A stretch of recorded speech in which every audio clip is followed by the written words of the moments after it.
aujourd'hui, je voudrais vous parler de quelques points très intéressants sur Lévitique 24. Vous savez que Lévitique 24, il faut savoir que Lévitique, c'est un livre que les rabbins ont appelé Vaïkra.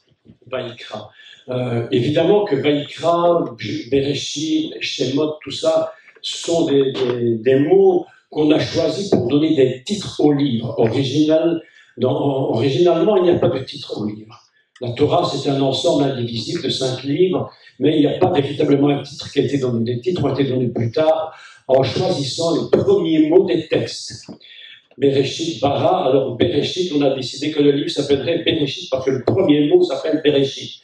Le deuxième livre s'appelle Shemot, qu'on a traduit Exode, mais c'est une traduction un peu limite.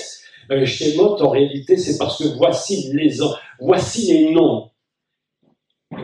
les noms en hébreu, Shemot, les noms. Donc on a appelé ce livre Shemot, c'est-à-dire les noms, qu'on traduit en français par l'Exode. Mais l'Exode serait été mieux de l'appeler pour le 3e ou 4e. Bref, en fait, ce sont des choses qui sont dites comme ça. Mais le livre que nous allons lire maintenant, c'est Vaïkra, c'est-à-dire le Lévitique, qui veut dire « il crie ». Il crie, il appelle. En général, on ne sait appeler personne si on ne crie pas. S'il est tout près de moi, je ne crie pas, simplement je parle. Mais s'il est loin, je crie. Donc, Vaïkra, il a crié.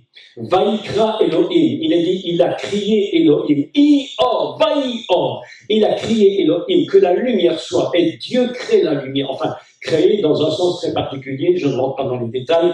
Donc, ce livre que nous avons appelé Lévitique, c'est-à-dire c'est celui où les règles vont être données pour les serviteurs de Dieu, les sacrificateurs, les Lévites, les Cohen, le peuple d'Israël, mais spécifiquement, il va donner toutes les règles qu'il faut mettre en place pour faire le service de Dieu. Donc il y a des règles très très précises. Encore une fois, on ne fait pas l'œuvre de Dieu dans l'improvisation. Dans tout ce que Dieu nous dit, il y a plusieurs niveaux. Il y a un niveau où nous faisons des choses que nous avons à cœur de faire pour lui, des choses qui nous sont imposées par lui et dont nous n'avons aucun autre choix que de faire ce qu'il dit. Par exemple, je ne sais pas, il y a des offrandes volontaires. Lorsqu'on parle des offrandes volontaires, tu donnes ce que tu as envie de donner selon ton cœur. Par contre, il y a des offrandes où tu n'as aucun autre choix de faire ce que Dieu te dit de faire. Des offrandes fixées par Dieu et tu ne peux pas aller contre. Je parle de la loi. Je parle de la loi. D'accord? Aujourd'hui, nous allons lire un texte de la loi, donc du Vaïkra, dans Lévitique 24, verset 1, et je vais tenter de vous expliquer un peu comment fonctionne ce texte, et vous allez voir que c'est une règle sur laquelle on ne peut même pas discuter, et il n'y a aucune possibilité de choix, mais il faut que je vous explique quelque chose avant d'aller plus loin, avant de lire. L'apôtre Paul nous enseigne une chose. Elle nous dit que la loi est une ombre des choses à venir. C'est-à-dire qu'elle n'est pas le corps. Elle n'en est que l'ombre.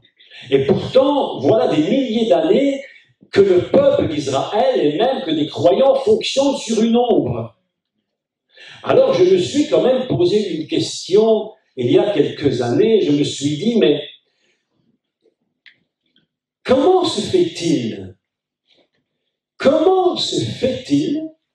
qu'il y ait tant de traditions différentes, tant d'explications différentes par rapport à la loi?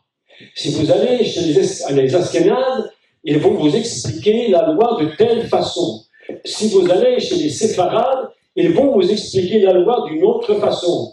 Si vous allez dans telle communauté, selon leurs différents systèmes de pensée, ils vont expliquer la loi d'une façon différente. Et pourtant, c'est toujours la loi. Et il n'y en a aucun d'eux qui ment, mais tout le monde a son explication. Je me suis donc posé la question, mais comment se fait-il qu'il n'y a pas un système définitif pour tout le monde? C'est quand même étrange. Alors j'ai réfléchi, je me suis dit, mais une ombre, qu'est-ce que c'est qu'une ombre? Une ombre, elle est variable selon l'endroit où tu mets l'objet par rapport à la source de lumière. Si tu as une lumière, je mets ici je sais pas, je prends cet objet et je le mets là et je vois une ombre. Mais si je le bouge comme ça, l'ombre change de forme. Ainsi, d'après la façon dont tu places la Torah en dessous de la lumière, l'ombre va changer et l'explication va changer. À certains moments, tu prends un objet, tu le mets et tu reconnais l'objet dans son ombre. Mais si tu bouges un peu l'objet, tu ne sais même plus de quel objet il s'agit. Parce que tu as placé la loi à un endroit particulier. C'est ainsi que la loi nous donne beaucoup d'explications. Mais malgré tout, et l'apôtre Paul nous enseigne une chose importante, il nous dit que la loi, il dit que la loi c'est l'ombre des choses à venir, mais qu'en finalité ce n'est pas ça qui compte. Ce qui compte, ce n'est pas l'ombre, mais c'est le corps qui produit l'ombre. Et il dit, et le corps c'est le Messie. Donc on peut avoir, la Torah devient très complexe pour les Juifs, parce que plaçant l'objet de différentes manières, ils n'arrivent pas à reconnaître véritablement ce qui se produit. Et ils vont essayer de connecter Dieu de plus en plus. Le juif, le religieux, le juif croyant, qui est très versé dans la Torah, qui essaie par toutes ses forces d'aller auprès de Dieu, il va faire ce qu'on appelle un korban. Un korban, c'est un mot très particulier qu'on a traduit par sacrifice, mais qui ne devrait pas être traduit par sacrifice, parce que le mot korban signifie s'approcher, faire une approche. Le juif n'arrive jamais à se fusionner en Dieu. Le juif se connecte, il essaie de monter dans la connexion. Et les rabbins nous enseignent une chose formidable, ils nous enseignent qu'il y a, mais c'est une explication rabbinique. Une explication rabbinique. Et ils disent qu'il y a évidemment 10 grands niveaux pour atteindre le niveau de ce qu'on appelle la couronne du roi. Et ça vous intéresse que je vous explique ça? La couronne du roi. Le niveau le plus bas, dans l'ordre rabbinique, mais quand je dis le niveau le plus bas, c'est horriblement dit. C'est une grosse bêtise. C'est pas que le niveau est inférieur aux autres niveaux, ils sont tous au même niveau de puissance et d'onction, de gloire et de grâce, mais ils l'ont mis dans un ordre. Et ils disent, tu commences par ce qu'on appelle la royauté, ce qu'on appelle la malroute. Tu commences en bas par la malroute, entre deux, il y a 8 niveaux, et le dernier s'appelle la couronne, le keter. C'est-à-dire que lorsque tu es tout en haut, tu vois le roi couronné. Le roi couronné.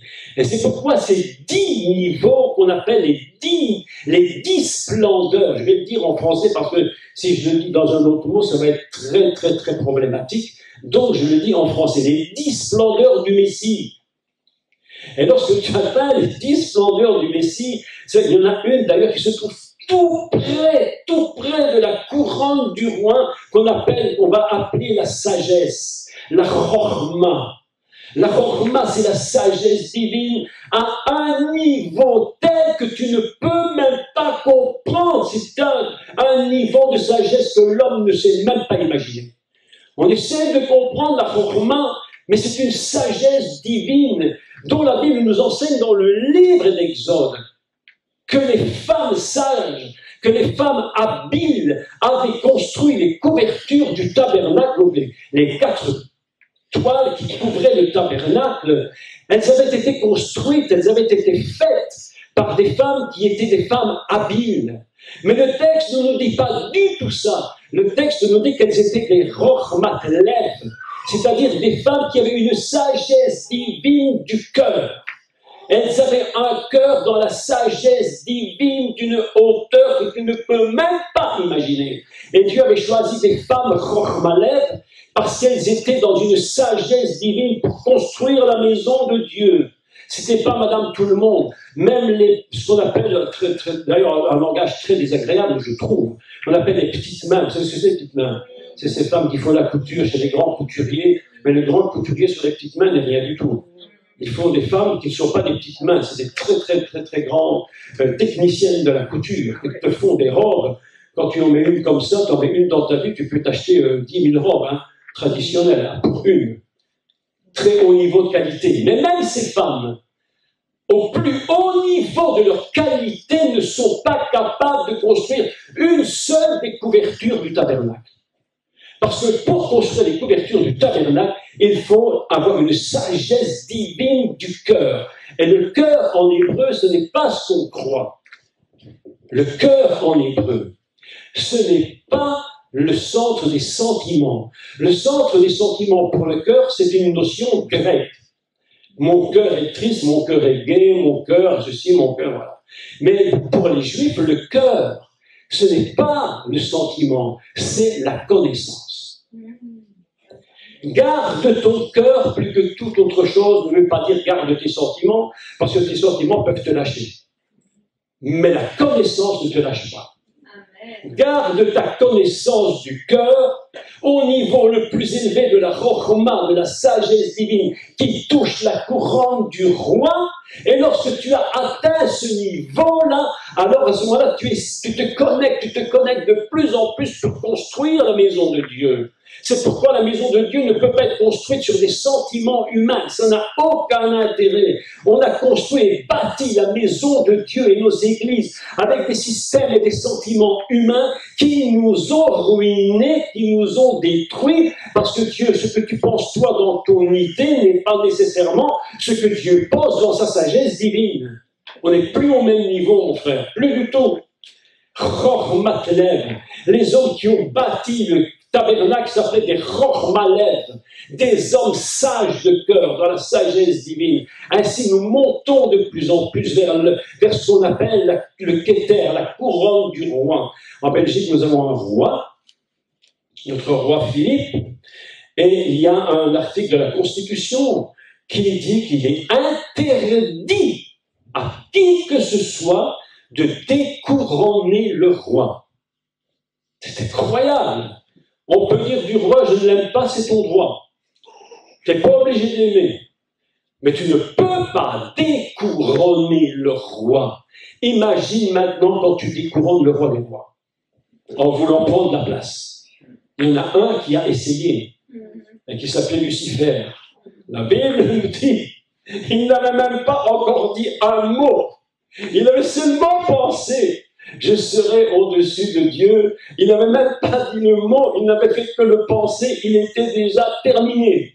C'était fini pour lui. Mes amis, un jour, un serviteur de Dieu m'a dit une chose extraordinaire. Il m'a dit, écoutez, il a eu une vision. Il a eu une vision. Et dans cette vision, il était dans un endroit, et il y avait c'était, je sais pas, je ne me rappelle plus de tout, mais c'est comme un endroit seul, sombre, et il y avait un bruit inimaginable dans cet endroit. Et il s'est demandé, mais qu'est-ce que c'est que ce bruit? Mais c'est pas possible un tel bruit. Et le Seigneur lui a dit, ce sont toutes les pensées des hommes. Les pensées des hommes font plus de bruit que leurs paroles. Parce que quand tu penses, et on pense beaucoup de mauvaises choses, sur une journée, il nous en passe dans la tête. Ça fait plus de bruit dans le ciel que tes paroles. Parce que tes paroles, parfois, tu les retiens, mais tes pensées, tu n'arrives pas à les contrôler. Et nos pensées vont dans tous les sens. Et là-haut, dans cet endroit, Dieu dit, vos pensées font plus de bruit que vos paroles. La pensée de l'homme est quelque chose de terrible. Donc, il y a des niveaux pour bâtir la maison de Dieu. On ne bâtit pas la maison de Dieu comme on veut bâtir la maison. Il y a des règles à suivre. Et ces règles à suivre sont très importantes parce que ce sont des règles imposées par Dieu. Il n'y a pas d'échappatoire. Mes amis, il n'y a pas dans le ministère, et quand je parle du ministère, attention, je ne parle pas de ce qu'on appelle en général les 5 grands ministères, pasteurs, apôtres, prophètes. Non, tous ici, nous sommes tous appelés au ministère du sacrifice, d'être sacrificateurs pour l'Éternel. Certains ont un travail à plein temps, plus important, comme moi je peux faire, ou d'autres. Mais tous nous sommes serviteurs de Dieu à plein temps pour le Seigneur. Et nous sommes tous appelés sacrificateurs de l'Éternel. Donc il y a des règles à suivre en tant que sacrificateurs. Et les règles sont les mêmes pour vous que pour moi. Les règles sont les mêmes pour le Messie et Jésus lorsqu'il était sur terre que pour toi aujourd'hui. Même Jésus n'a pas échappé aux règles du sacerdoce. Ce n'est pas parce qu'il venait du ciel et qu'il était le Fils de Dieu dont nous avons parlé hier, qu'il était exempt des règles du sacerdoce. Il devait respecter les règles du sacerdoce dont nous avons parlé. Je n'ai pas encore commencé de parler de ça, mais je vais vous en parler. Ainsi, c'est très important que nous comprenions que le but de Dieu, est-ce que vous savez que... Je vais poser une question quand même intéressante. Est-ce que vous savez que le but de Dieu, quand il a sorti son peuple d'Égypte, savez-vous que son but n'était pas que les Lévites soient les sacrificateurs, ni même les Coréens? Ce n'était pas son but. Dieu n'avait jamais dit ça à Moïse. Jamais. Il voulait que les Lévites soient sacrificateurs, mais pas que les Lévites. Dieu dit à Moshe, je ferai de ce peuple un peuple de sacrificateurs. Mais voilà que la faute du peuple a fait qu'à un moment donné, Dieu n'a pas pu leur donner le sacerdoce à cause de leur faute, et il a choisi les Lévites et les Cohen. Mais c'est tellement vrai ce que je dis. C'est que lorsque tu retournes dans l'Apocalypse, lorsque le Messie rétablit les choses, parce qu'il les rétablit, il dit, j'ai fait un peuple de vous, un peuple de sacrificateurs. Et par le Messie Yeshua, tout le peuple de Dieu redevient sacrificateur selon le but de Dieu à la sortie d'Égypte. Oh, je vous dis non. On a des idées qui sont comme ça faites, mais Dieu est un Dieu qui se rend compte du problème de l'humanité, mais en réalité, il va toujours trouver la solution pour réparer la faute. Dieu est un réparateur de la faute originelle. Et cette faute originelle est tellement terrible qu'il va falloir envoyer un serviteur qui s'appelle Yeshua, le Messie, pour réparer une faute que personne ne pourrait jamais réparer. C'est impossible. Aux Philippines, il y a un monsieur, vous savez, les Philippins, ils ont des drôles de doctrines, ils ont des drôles de traditions là-bas. Tous les ans, à Pâques, il faut la crucifixion, et des gens se font crucifier. Vous imaginez ça? Il y a un monsieur qui était là sur la croix, on lui avait mis des clous dans les mains, dans les pieds. Un truc pas possible. Et le gars a dit, écoutez bien ce qu'il a dit, c'est inimaginable. Il a dit, je meurs pour mes péchés et pour ceux de mon peuple. Et voilà toute la catastrophe. Il meurt pour ses péchés, pour ceux de son peuple, mais même cette mort sur la croix de cet homme, Dieu n'en a aucune utilité, il n'en a rien à faire. Un pécheur ne peut pas mourir pour les péchés des autres. C'est un saint qui meurt pour les péchés des autres. C'est pourquoi cet homme est là sur la croix, crucifié sans... Mais le pauvre homme, il était sincère. Il était d'une sincérité extraordinaire. Et il croyait que ce qu'il faisait était bien. Mais mes amis, pour Dieu, même ton sacrifice ne sert à rien. Oh Seigneur, je vais mourir à moi-même, Dieu dit, mais arrête de te faire mourir à toi-même, mais arrête. Ton sacrifice ne sert à rien, c'est celui de Jésus que je regarde. Le seul sacrifice que Dieu accepte pour le salut, c'est celui du Messie. C'est pas le nôtre. Nous payons un prix pour servir Dieu. Mais c'est pas ce prix qui nous sauve. Même si tu payes un prix difficile, même si parfois j'allais dire, même l'expression, je ne sais pas si on dit ça en France, en Belgique, on dit, même si tu manges de la vache enragée pendant ton ministère, c'est même pas ça qui te sauve. Dieu voit que tu es capable d'aller jusqu'au bout, mais si tu es capable d'aller jusqu'au bout, ce qu'il regarde, c'est le sacrifice du Messie. Sinon, ça ne sert à rien. On ne peut pas espérer que nous allons plaire à Dieu en nous sacrifiant nous-mêmes. Ça n'a aucun intérêt. Ne te sacrifie pas toi-même. Le Seigneur est mort pour toi. Il est mort pour toi. Donc, il y a des règles à suivre. Dans le sacerdoce, il y a des règles à suivre. C'est pourquoi je vous disais, il y a une minute, que tous nous avons été appelés à être des serviteurs de Dieu à plein temps. Que tu sois banquier, que tu sois femme d'ouvrage, que tu sois jardinier, boucher, cultivateur, pasteur, tout ce que tu veux, ministre, président de la République, roi, tout ça, non, mes amis, nous, si vous êtes dans le Seigneur, nous sommes tous au même niveau, sacrificateurs de l'Éternel. Et nous sommes tous appelés à annoncer le sacrifice unique qui est le Messie. C'est cela la vérité. Mais pour arriver à ce niveau, il y a des règles. Et je voudrais maintenant qu'on lise Lévitique 24, et je voudrais vous parler des règles. Enfin, des règles. Je vais vous parler d'une règle en particulier. Il y en a beaucoup, mais une en particulier. Lorsque nous lisons ce texte, nous le lisons en tant qu'une ombre des choses à venir. Mais nous allons placer, je vais essayer de replacer l'objet de Lévitique 24 au bon endroit, sous la source de lumière divine, pour qu'on en ait une image exacte. Pour qu'on ne fasse pas des inventions, d'accord? Donc, je vais prendre Lévitique 24 et je le place en dessous de la lumière, juste à l'endroit où vous pourrez avoir la forme exacte. Et je vais tenter de vous expliquer ce petit texte-ci qui est très, très, très, très important. Vous vous souvenez que Jésus avait dit aux Juifs, vous êtes la lumière du monde. Il ne l'a pas dit d'abord aux chrétiens, il n'y en avait pas. Donc, il parle aux Juifs. Et il dit aux Juifs, vous êtes la lumière du monde. Autrement dit, vous êtes une menorah. Vous savez ce que c'est la menorah? Oui, c'est le champ qu'on appelle communément le chandelier à 7 branches, qui lui-même est un objet absolument unique. Dans toute l'histoire de l'humanité, il n'y en a pas un second comme lui. La menorah, c'est un objet unique. Il contient d'abord 7 branches, signe de tout le commencement de l'univers. La lumière de la menorah, elle éclaire l'univers entier. La lumière de la menorah, mes amis, c'est sur la terre, c'est une ombre des choses à venir. Mais si tu regardes l'objet en haut, c'est ce que la Bible appelle, c'est ce qu'il appelle Vaï Or. Or, c'est la lumière incréée. La lumière qui n'a jamais été créée, mais qui existe parce qu'elle est Dieu lui-même. Et cette menorah se trouve là-haut, dans le ciel.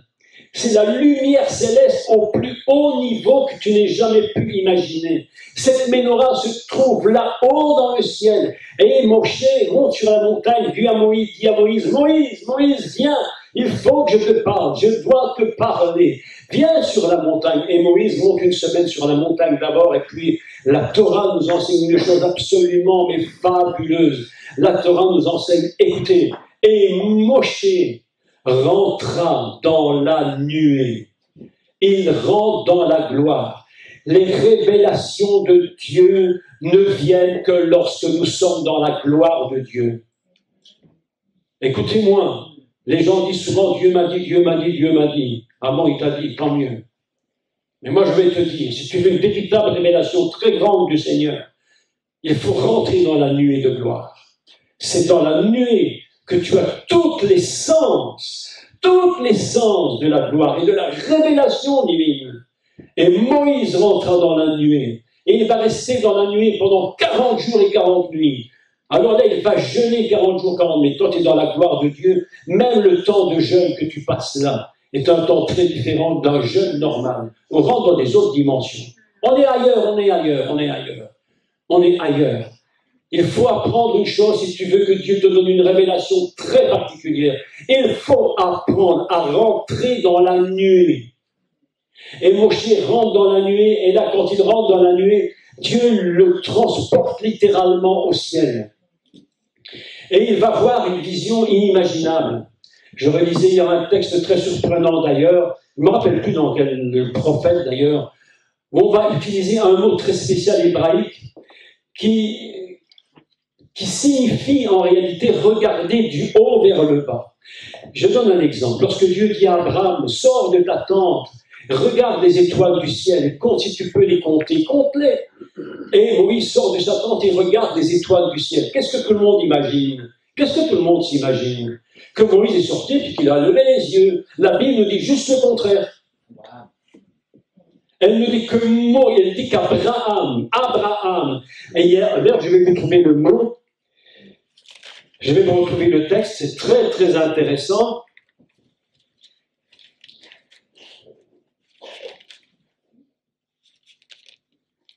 Alors, il dit, Abraham sort de ta tente, et il dit, Betna, na, ça veut dire s'il te plaît. Parce que je vais vous dire une chose, Dieu est toujours très poli. Il est très poli. Na, ça veut dire s'il te plaît. Quand tu dis na, tu peux m'apporter de l'eau? Na, s'il te plaît. Dieu dit à Abraham, sors de ta tente, Betna. C'est quoi bet?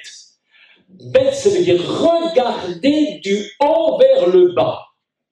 Dieu prend Abraham, il le transporte en haut, et Abraham regarde du haut vers le bas les étoiles. Il a donc la vision de Dieu et non pas d'un homme. Et il dit, regarde les étoiles, tu le vois d'en haut, tu vois ce que moi je vois. Dieu dit, tu vois ce que moi je vois. Qu'est-ce que tu vois? Tous ces étoiles, c'est tes enfants. Et je vais leur donner à tous des noms. Mais des étoiles, mes amis, mais il y en a des milliards. Et Dieu est capable de donner des milliards de noms et chaque nom est différent. Ah, mes amis, regarde du haut. Eh bien, c'est exactement la même chose qui va se passer ici avec Moshe. Moshe monte en haut et il regarde, il voit le tabernacle céleste, il voit le Messie. Il le voit du haut et il lui dit, Moshe, fais selon le modèle que tu as vu en haut et reproduis-le en bas. Et Moshe voit le tabernacle, il voit la tente, il voit les toiles, il voit les poteaux, il voit... Non mais écoutez, c'est un truc de fou. Nous on dit Dieu m'a dit, mais attends, mais tu n'as pas entendu le milliardien de ce que Moshe a entendu. Dieu lui a donné même les dimensions, tu feras une telle dimension, chaque piquet sera comme ça, et lui comme ça, et la toile aura telle dimension, t'attacheras par 2, par 4, tu mettras des tentures, les tentures. Dieu lui a tout dit, ça s'appelle la révélation dans la gloire. Dans la nuée de Dieu. Si tu n'es pas dans la nuée, tu ne peux même pas comprendre le quart du milliardième, du 100 milliardième d'une goutte infinie d'un océan divin. Non, mais je te dis, oh mon Dieu, Michel, on a tellement besoin d'apprendre des choses du Seigneur. On a tant à apprendre, on croit qu'on sait, mes amis, on ne sait pas grand-chose. On croit qu'on sait. Je vous parle ce matin, c'est des gens qui viennent me dire, oh, c'était formidable. Je dis, tu n'as entendu qu'une milliardième de quelque chose. Nous ne savons quasiment rien, mon frère. Amen. Nous ne savons quasiment rien de Dieu. Il y a des gens qui disent, ah, les grands théologiens, mais ça n'existe même pas, le théologien. Il faut arrêter de raconter des bêtises. Même un théologien n'existe pas. Qui c'est qui peut m'expliquer qui est Dieu? Théologien qui connaît Dieu, qui explique Dieu. Mais qui connaît Dieu? Mais qui le connaît, mes amis? Nous essayons de comprendre. Il a vu qu'on n'arriverait jamais à comprendre. Alors il nous a dit, je t'envoie Jésus, c'est ça le plus simple. Je t'envoie le plus simple, Jésus. Il a dit, celui qui m'a vu a vu le Père. Connais Jésus, tu connais le Père. Sinon, nous ne comprendrons jamais rien. Donc il y a une règle à suivre. Nous sommes tous serviteurs de Dieu. Et nous regardons du haut vers le bas. Et maintenant, nous allons faire quelque chose. On va faire un petit exercice ensemble. Vous voulez qu'on fasse un exercice? On va essayer. On va oublier la terre pendant un moment. On va quitter cette terre. On va se laisser transporter en haut. Et on va faire comme Abraham. On va dire Habetna. S'il te plaît, regardez du haut vers le bas. Et nous allons lire un texte, non pas du bas vers le haut, mais nous allons le lire du haut vers le bas. Pour voir exactement ce que dit le texte. Sinon, on ne va pas comprendre la réalité de ce que Dieu demande à ses serviteurs. Il avait dit à Israël, je vous le rappelle, vous êtes la lumière du monde. Autrement dit, il dit qu'on ne met pas une lampe sous un lit. On ne met pas la bougie sous un lit pour éclairer, sinon elle ne va pas éclairer. Il faut donc la mettre en évidence. Une ville qui est sur une montagne, on la voit parce qu'elle est en haut. Et lorsque tout le monde allume sa lumière, tout le monde voit cette ville sur la montagne. Mais si la lumière est éteinte, personne ne peut la voir, on ne sait pas où on va. Et lisons le texte maintenant, Lévitique 24, et nous le lisons du haut vers le bas. D'accord? On fait ça. C'est tellement vrai ce que je dis, ce que le texte commence ainsi. L'Éternel parla à Moshe. Comment l'Éternel parle-t-il? Toujours du haut vers le bas, de son ciel vers la terre. L'Éternel parla à Moshe et dit, écoutez bien le texte, hein, chaque mot, ordonne, pas optionnellement, c'est pas une option, ordonne aux enfants d'Israël de d'apporter littéralement pour toi, pour la menorah, le chandelier, la menorah, de l'huile pure d'olive concassée. afin d'entretenir les lampes continuellement. C'est en dehors du voile qui est devant le témoignage. Je vais expliquer chaque mot en détail. Chaque mot en détail. Dans la tente d'assignation. D'accord? Écoutez, chaque mot. C'est pesé dans la balance divine. C'est pas une écriture pour une écriture. C'est en dehors du voile qui est devant le témoignage, dans l'attente d'assignation, qu'Aaron la préparera pour que les lampes brûlent continuellement du soir au matin. Exactement le texte de Torah. Vayere vayiboker, il y eut un soir, il y eut un matin. Ici, nous sommes dans un texte qui est en train de remettre la lumière originelle dans le contexte de la création du monde, du soir et du matin. Il y eut un soir, il y eut un matin. C'est pas n'importe quoi. En présence de l'Éternel. Écoutez-moi les mots, hein. Ça c'est un texte. Ça c'est un texte. Incroyable. Fabuleux. Ça se lit du haut vers le bas. Écoutez bien la suite. C'est une loi perpétuelle. Ici, tout à coup, on bascule. Le texte vient subitement de basculer. On quitte le haut pour venir dans le bas. Et je vais expliquer. C'est une loi perpétuelle pour vos descendants. Il arrangera les lampes sur le chandelier d'or pur. Zahav Tahor. Pour qu'elle brûle continuellement, donc pour toujours, devant qui? L'Éternel, c'est-à-dire celui qui est tout en haut. Voilà un texte, mes amis, sur lequel on peut parler maintenant pendant des heures non-stop, tellement chaque mot mérite une explication.